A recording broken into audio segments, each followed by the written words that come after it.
Hello friends, এই যে আমার মাছের ঝাল হয়ে গেল। এই যে মাছগুলো ভেজে সুন্দর করে টমেটো দিয়ে বেগুন দিয়ে ঝাল করেছি। এই দেখুন খুব সুন্দর ঝালটা হয়ে গেছে। একটু আলুও দিয়েছি, শুধু বেগুন দিইনি। এই যে বেগুন দিয়েছি, এই দেখুন বেগুন, টমেটো, ধনে পাতা সব দিয়ে, বেগুন দিয়ে টমেটো দিয়ে ধনে পাতা দিয়ে হয়ে গেল মাছের ঝাল। আর এদিকে আমার ভাত হয়ে গেছে। এই যে এখানে এই দেখুন ফ্রেন্ডস,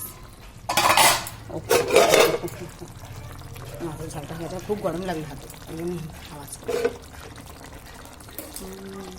যাক। এই যে মাছের ঝালটা হয়ে গেছে, এখনও ফুটছে। আর এই যে ডিম আলু সেদ্ধ হয়ে গেছে, এবার ডিম আলুটা ছাড়িয়ে ডিমের ঝোল করে নেবো।